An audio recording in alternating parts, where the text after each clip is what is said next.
ברוכים הבאים לערוץ שלי הדרך אל הפרשה. התחיל שהשיעור יהיה אלינו שמתם שגמרו מסעדיה אהוב בת הזינה מנשה זר בן שלמה עמוס רחמים ורינה בן נסריה שבת פרשת משפטים, הפרשה ה-18 שמתחילת התורה. אז נדבר על מידת הענווה והרחמנות. אז הפרשה מתחילה בפסוק ואלה המשפטים אשר תשימו לפניהם. הקדוש ברוך הוא נותן המון חוקים ומשפטים לבני ישראל.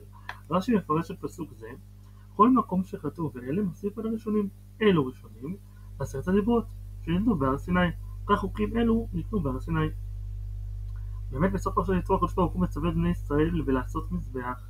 מפרשים שואלים למה נסמכה פרשת מזבח לפרשת ואלה המשפטים. הם עונים למה לנו לשים את הסנהדרין בבית המקדש. האות שמחברת בין פרשת יתרו לפרשת משפטים היא ו', מה שמסביר על כך שהתורה באה לרמוז לדיינים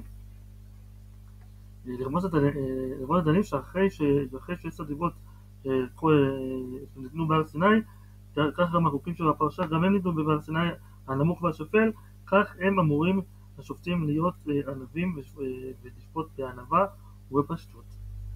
אז באמת בפרשה המצוות מתחלקות לשתי קבוצות: דיני נזיקים בין בן אדם לחברו, כמו למשל החוק של עבד עברי, או אלימות בבני אדם, רשלנות, גניבה, נגיעה בכוונת תחילה באיכות של האחר, וחוקים חברתיים, לדוגמה לאהוב את הגר, לא לקחת שוחד, לא לפגוע ביתומים ואלמנות.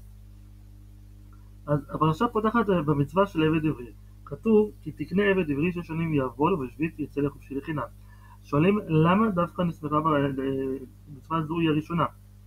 אז עונים כדי להזכיר לנו שאנחנו היינו עבדים ממצרים והיינו צריכים להיות רחמנים כלפי העבד, כמו שהקדוש ברוך הוא היה רחום אלינו והוציא אותנו ממצרים. אז שואלים שאלה שנייה, זה הרגע יצאו ממצרים ובני ישראל יצאו ממצרים, כבר עכשיו להזכיר לבני ישראל שהיו עבדים? הרי בהמשך התורה כתוב שהם רצו לחזור למצרים, כמו כתוב וזכרנו את הדרגה, כל הדברים האלו, הבלתי אל קברים במצרים. אז באמת התשובה היא כן, השחרור במצרים קרה לו לפני הרבה זמן, ודווקא עכשיו שזה טרי הקדוש ברוך הוא נותן להם תזכורת שהם היו עבדים, ומסביר בהרחבה איך מתנהגים כלפי עבד העברי, וזה באמת למה המצווה זו ראשונה, שזה ממש חשוב. אז בהמשך הפרשה ישנו דין חלפי גנב, כמו שכתוב, יגנוב איש שור עושה וטבחו מכרו 5 בקר ישלם תחת שור ו4 בקר תחת עשה.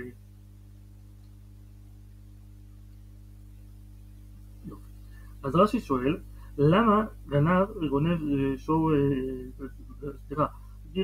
איש שור עושה וטבחו מכרו 5 בקר ישלם תחת שור ו4 בקר תחת הצאן.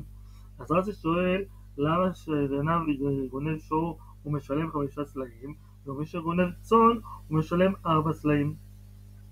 אז הוא מסביר שמתי שהגנב גונב את השור, השור הולך ברגל ורואים אותו, והשור מתבייש בזה, בעצם העבירה שהאדון שלו עושה, שהוא גונב אותו.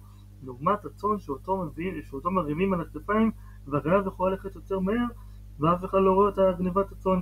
לכן התורה ציוותה לשלם על השור יותר מהצאן כעונש על הבושה שרואים את השור בעת הגניבה.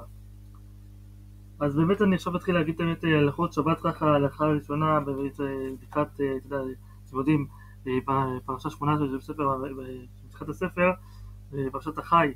אז נתחיל להגיד בעזרת השם הלכות שבת, ככה כל פעם הלכת שבת. אז הלכות שבת שולחן ערוך אורך חיים סימן רע' סעיף א', נוהגים לומר בערב שבת כמה מדליקים, והספרדים אומרים זאת לפני ערבית. אז באמת שהקדוש ברוך הוא ישלח רפואה שלמה לכל חולי עם ישראל, ושעם ישראל ינצח. שבת שלום ומבורך לכולם.